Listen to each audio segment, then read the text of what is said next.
Welcome to another episode of Dave's Imaginations. Today, we're going to recap our session from Thursday, March 23rd. Oh, the end is near. We're going to talk about it right after this. Stay with me.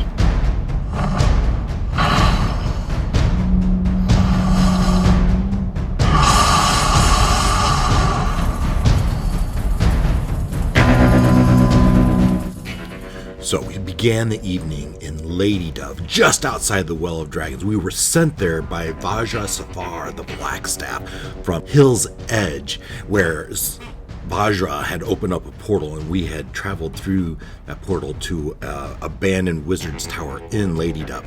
In Lady Dove, we went to the Dire Dragon Inn to meet up with the Slayer of Drufi, the Muse of Quitaz, Karnak the Mystic, Yagoth, one of my former characters. We met up with Yagoth, where we got intelligence about how to enter the Well of Dragons through a secret entrance.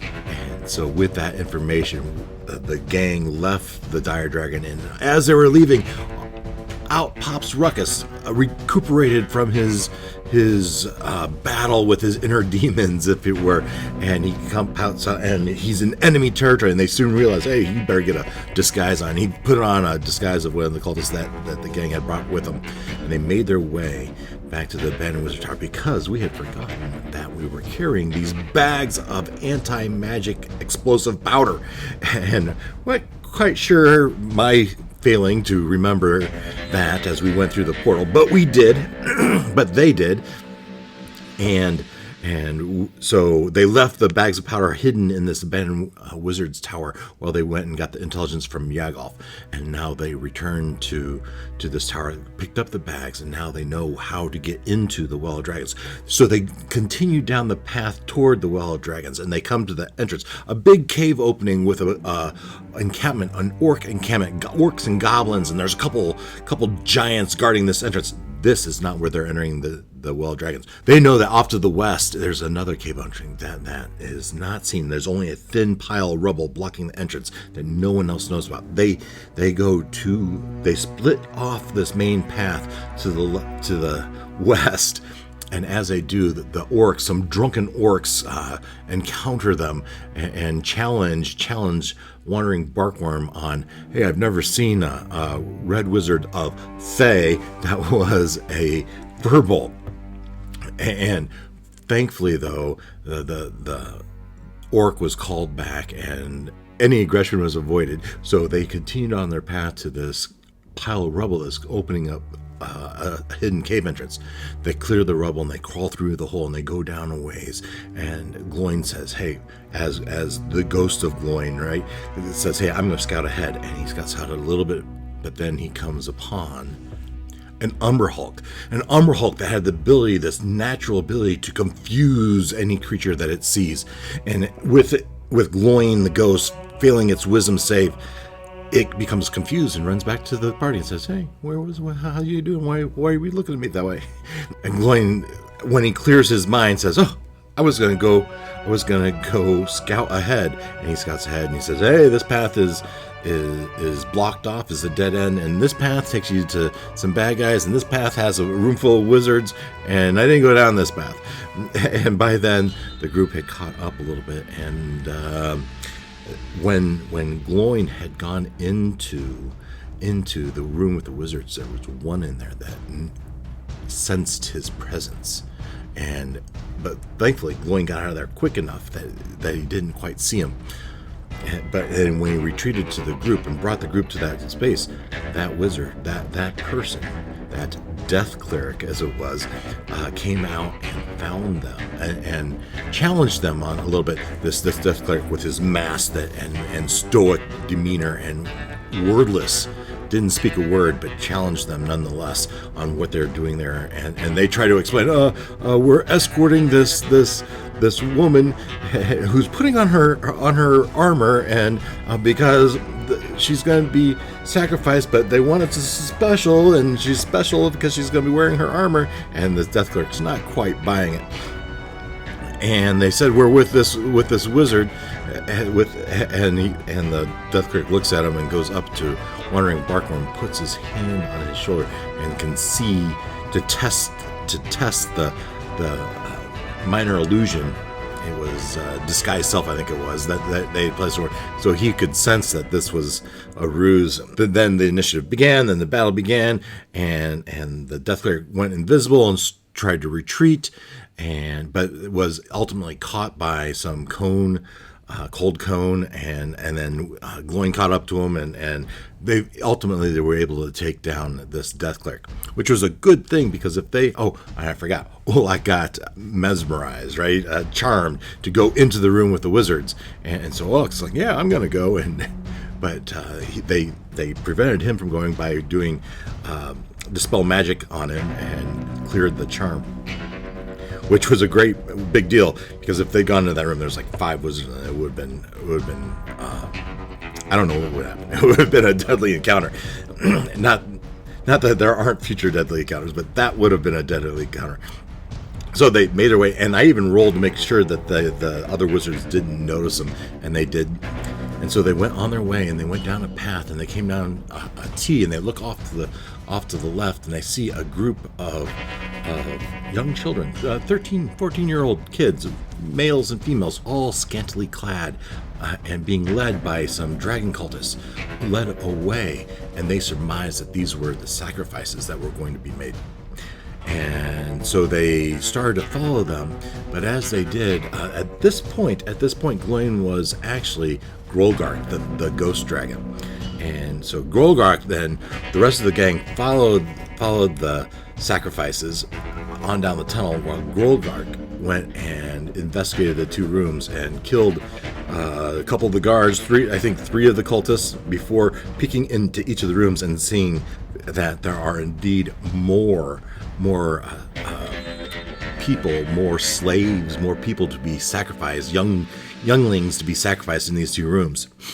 And so so everyone else went and was following these sacrifices, and they followed them through this caldera. We were in the Well of the Dragons, remember? This Well of the Dragons is a caldera of a volcano. And so they were going through the caves, and they went through the outer rim, and they go through and out to the inner plateau of this caldera. And in this inner plateau of the caldera is the Temple of Tiamat, is centered in this space. And so this group of people, dragon cultists, leading these kids are crossing this caldera to this temple. Above, they see all these dragons. They were to say there's dragons like crows high above, floating around, and the ground was scattered with the bones of dead dragons. And as they cross this caldera, and they eventually get to the Temple of Dragons, and they get there, and there's 5 dragons lined up, 5 dragons with 5 chairs in front, and these sacrifices are sat down in front of these dragons. And the group, they're all dressed in their disguises, and they're crossing here, and I keep saying, like the badasses they are, right? They're crossing there like they own the place, like they mean it, like they're supposed to be there, and they do, and they walk through there. But at the time that they get to the temple, they're looking to get into this temple. There's a big door for them to go into, and they've got some guards there. They're coordinating the sacrifice, and I had them roll for a performance check to see how well they were acting like the cultists in the Red Wizard, and everyone did really well except for Ruckus. Ruckus blew it, and so I didn't think it was natural, or it was close to it. So he walked right up to one of them and demanded, "I demand that you take me into the temple." And he said, "No," and wasn't buying it, and until Wandering Barkworm came over and cast a spell over this person and did very well. I think it was a natural 20 or something like that really changed this person's mind. It's, "Oh, well, yes, I'll help you." And they go, and she opens the door for them, and they enter into the Temple of Tiamat, or Tiamat's temple, and they go in, and it's almost entering another dimension. As they go in, they see in the center of the floor there's this black diamond of tiles, and these tiles are all covered and hit by different types of elements. There's the acidic cloud, of black acidic cloud going from one direction, a green poisonous cloud going in from another place has electricity coming into it, another place has a roll of coldness going in it, and then finally a fire going as these 5 elements combine and blasting this black triangle in the middle. And as they look to the left and look to the right, they see there's 5 platforms with 5 platforms above this. Each of them have a wizard on it casting some sort of spell, casting their ritual that they believe is the ritual that is going to be used to open the portal to allow Tiamat in. And then as they look behind you, they see higher than any other. Remember, you had 5 platforms, each with a wizard. 50 feet above that were 5 more platforms with 5 more wizards. But then behind them, up high, 100 feet up in the air, was Severin Salragine, and the leader of the death cultists in his death cultist robes and wearing the combined dragon mask, the mask of the 5 dragons combined into one for the one mask of Tiamat. And he's up there coordinating this ritual that's seeming to allow the entrance or opening of the portal to Avernus that would allow, when open, would allow Tiamat to return. And that is where we ended our night. And that is where we'll begin. Our adventures are there. Will they be able to defeat the Tiamat? No, they're not going to defeat Tiamat. Will they be able to defeat the wizards to prevent Tiamat from returning to Toril, to land, to Faerun? And so that is the question. That is what we're going to try to figure out next week. Well, I don't know. Will they survive? Was it too easy? Was getting through that caldera and all those caves too easy? What do you think? Let me know. Put down in the comments. Was it too easy? Just say too easy. If it was, and if you thought it was too hard, I don't think it was too hard, right? You had two encounters, maybe pretty easy encounters. You didn't have to fight their way. Oh, I forgot one more thing. When you were in the Tiamat's temple, off in the distance, you saw the eyes of the dark god, the eyes of Vampire, watching over, in particular, Strider and Olak and Ruckus. As they watch and as this dark god is watching over them as they are about to battle, these wizards, and perhaps that dark god is anticipating that if they're successful, have they met their requirements before they ascend to their next level of power? And if they do, have they met those requirements? And would there be consequences that Vampire might enjoy? So we'll find that out as well. Just a subtle reminder, not so subtle reminder to my players that there might be consequences to you defeating these wizards. So we'll find all of that out next week, next Thursday. Oh, this is a little late. This is actually tomorrow's next Thursday. So tomorrow we'll have our tomorrow, which would be Wednesday, March 2nd. We'll have our battle, at least begins with the Red Wizards and Severin Salragine, the leader of the Dragon Cultists. Tune in tomorrow. Thank you for watching. If you don't mind, please leave a comment and hit the like button. Subscribe if you haven't. Everyone who's watching this probably has already subscribed, so I appreciate it. But go ahead and like, subscribe, and otherwise tune in tomorrow and we'll see what happens. Till then, take care.